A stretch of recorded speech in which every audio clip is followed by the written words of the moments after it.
Good afternoon. This is Akashvani and I am Valsa Williams with the Midday News.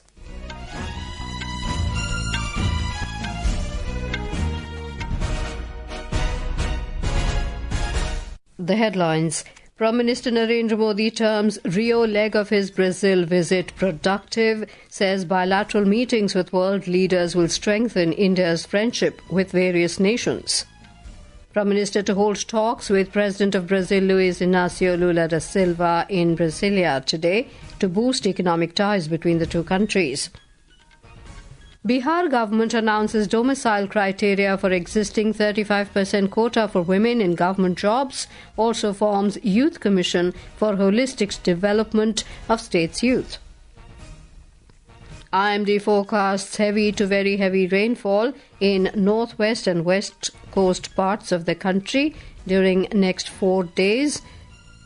Death toll in Texas flooding crosses 100 with dozens still missing. Search and rescue operations continue.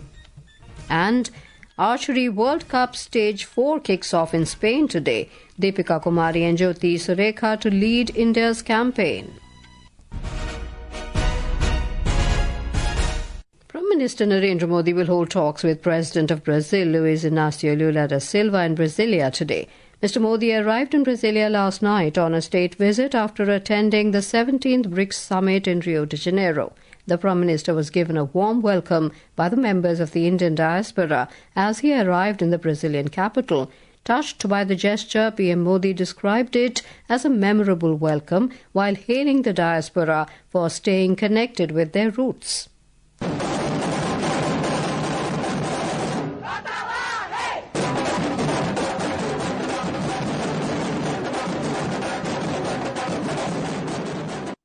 Let's now go live to our correspondent Sudhindra, who is covering the Prime Minister's visit in Brazil. Sudhindra, share with us what are the engagements scheduled for today in Brasília. Well, yes, the Prime Minister, as was mentioned, he has arrived in Brasília, which is the capital city of Brazil, and around 5 hours from now, local time, both the leaders will meet. It is, after a period of 57 years, that for any Indian Prime Minister to be here on a state visit, so it has derived a significant importance. And so around the morning, the Prime Minister will be accorded ceremonial welcome, and thereafter there will be one-on-one meeting between both the Indian Prime Minister and Brazilian President, and this will be followed by delegation-level talks, and it will conclude when both the countries are going to sign MOUs to foster cooperation. These agreements are on counter-terrorism, to mutually share confidential information, and to work together on renewable energy and agricultural research. Right, Sudhindra, thank you so much for sharing with us all those details. The Prime Minister has said the Rio leg of his Brazil visit was very productive. In a social media post, Mr. Modi said they had extensive deliberations at the BRICS summit. He complimented the Brazilian president and the Brazilian government for the work they have done through their BRICS presidency in making this platform even more effective. He added that his bilateral meetings with world leaders will also boost India's friendship with various nations. India's ambassador to Brazil, Dinesh Bhatia, said the two countries are expected to sign 4 agreements. After the talks, we are hoping to sign 4 agreements or /MOUs between the two countries, namely on renewable energy, counter-terrorism, agricultural research cooperation between ICAR, which is Indian Council for Agricultural Research, and Embrapa of Brazil, and also exchange and mutual protection of confidential information. On the final leg of his 5-nation visit, Prime Minister Narendra Modi will reach Windhoek in Namibia tomorrow at the invitation of Namibian President Netumbo Nandi-Ndaitwah. This will be the first visit of Prime Minister Modi to Namibia and the third ever Prime Ministerial visit from India to Namibia, and is coming after a gap of 27 years. During his visit, the Prime Minister will hold bilateral talks with Namibian President Netumbo Nandi-Ndaitwah. Mr. Modi is also scheduled to deliver an address at the Parliament of Namibia. We have a report from our correspondent. The upcoming visit of Prime Minister Narendra Modi to Namibia will focus on exploring the new areas for deepening the economic partnership, which include oil and gas, hydrocarbons, critical metals, and rare earth material. Talking exclusively to Akashvani News, the Indian High Commissioner to Namibia, Rahul Srivastav, said, Namibia being one of the resource-rich countries in the world, the broad partnership is expected between the two countries in these areas. जब prime minister जी आएंगे उसमें ये भी वार्तालाप होगी। Oil and gas में हमारा और भी यहाँ पर प्रेजेंस बढ़ेगा और नामीबिया अपनी एक रिफाइनरी बनाना चाहता है। नामीबिया अपने पोर्ट इंफ्रास्ट्रक्चर को बढ़ाना चाहता है और दूसरा एरिया है क्रिटिकल मिनरल्स, लिथियम हो गया, ग्राफाइट है, उसके बाद मोलिब्डेनम, हेवी रेयर अर्थ, काफी सारे मिनरल्स हैं जिस पर हमारे PSUs इन्वेस्ट कर सकते हैं। He added that unified payment interoperability will also be one of the key highlights of this visit. जो नामीबिया है पहला देश है जिसके साथ NIPL ने एक एग्रीमेंट साइन किया हुआ है। उससे आपको फाइनेंशियल इंक्लूसिविटी होती है, ट्रांसपेरेंसी होता है, ये आपके ट्रांजैक्शन फास्ट और चीप वे में हो सकते हैं, जो कि यहाँ पर बहुत जरूरी है। यहाँ पर जो ट्रांजैक्शन फीस है वो काफी ज्यादा है। Besides this, Namibia is also expected to join some of the India's global initiatives such as Coalition for Disaster Resilient Infrastructure, International Big Cat Alliance and Global Biofuel Alliance after the visit. Aparna Khund, Akashvani News, Windhoek. Finance Minister Nirmala Sitharaman has said that BRICS is a vital platform for advancing inclusive multilateralism and especially when global institutions are facing a crisis. Addressing the BRICS finance ministers and central bank governors meeting in Rio de Janeiro yesterday, she highlighted India's demonstrated resilience through a combination of strong domestic demand, prudent macroeconomic management and targeted fiscal measures. In a separate meeting with her Russian counterpart Anton Siluanov, the finance minister discussed issues of bilateral cooperation, particularly in the financial sector, as well as matters related to the new development bank.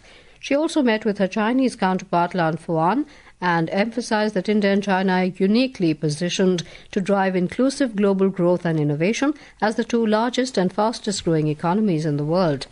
Petroleum and Natural Gas Minister Hardeep Singh Puri has said India is exploring various projects in Norway to leverage its expertise to upgrade and expand India's energy capabilities. He visited the Northern Lights CO2 terminal in Bergen, Norway, and held discussions on technologies covering the entire gamut of hydrocarbons exploration, particularly deep-sea exploration, by the Norwegian energy professionals. Chief of the Naval Staff Admiral Dinesh K. Tripathi, Chief of the Air Staff Air Chief Marshal A.P. Singh and Chief of the Army Staff General Upendra Dwivedi addressed senior military officers in New Delhi today on the conduct of joint operations.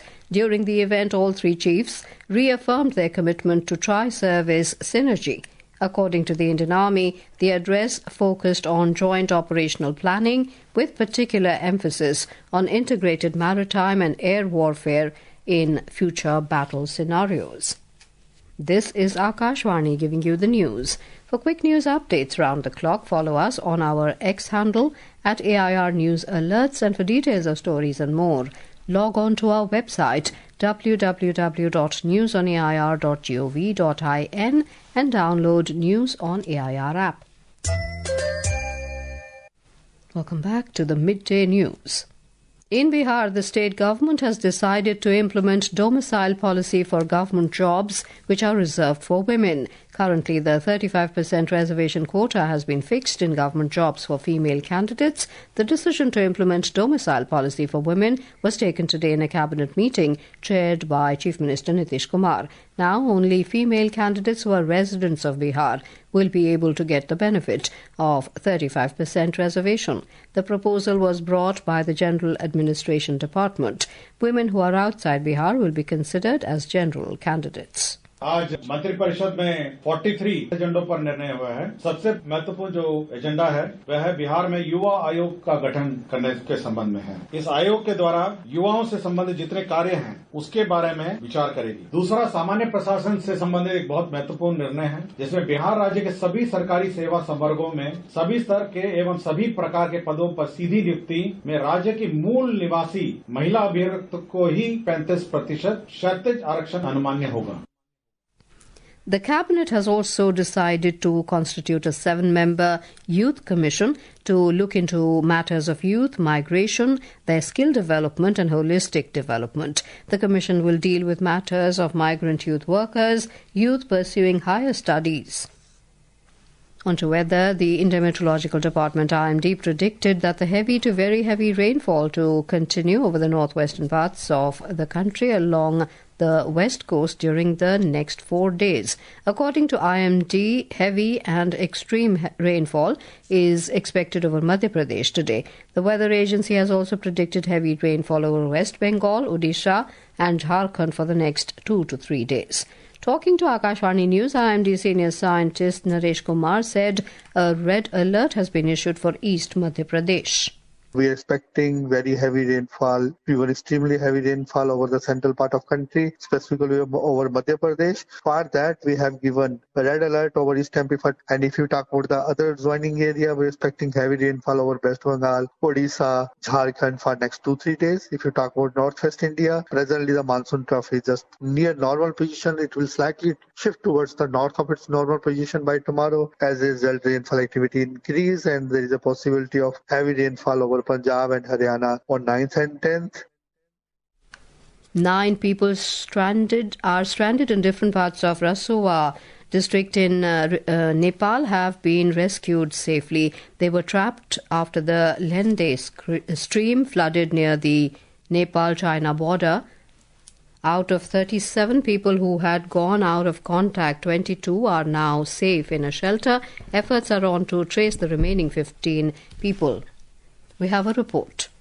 Extreme monsoon rains in Nagaland have caused widespread damage across the state. The Nagaland State Disaster Management Authority has reported destruction of homes, roads and farmlands, with low-lying districts of Dimapur, Newland and Chumukit among the worst affected. Widespread floodings have left several colonies submerged, prompting the Dimapur District Disaster Management Authority to set up relief camps. SDRF teams are conducting rescue efforts and have safely relocated nearly 1,000 people. Further, flash floods, waterlogging and landslides have caused damage to paddy fields, critical bridges and roads in Wokha, Mokokchung, Kohima and other districts. Meanwhile, the India Meteorological Department has forecast isolated heavy rainfall to continue across the state for the rest of the week. Mary, Akashvani News, Kohima.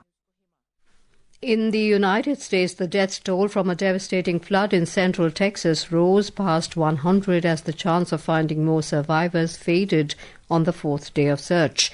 The majority of those killed were in Kerr County, where 28 children have died at the Camp Mystic, a Christian all-girls summer camp. On to sports. In archery, former world number 1 Deepika Kumari and Asian Games gold medalist Jyothi Surekha will lead India's charge at the Archery World Cup Stage 4, which starts in Madrid, Spain from today. A 16-member Indian squad is participating in the tournament. In tennis, the quarterfinals of Wimbledon 2025 will begin today with top stars Aryna Sabalenka and Carlos Alcaraz headlining an exciting day 9 schedule. 4 singles matches, 2 on centre court and 2 on court 1, will decide the first set of semi-finalists at this year's championships. In men's singles, defending champion and second seed Carlos Alcaraz will face Britain's Cameron Norrie, while in the women's section, world number 1 Aryna Sabalenka will take on unseeded German Laura Sigmund on centre court.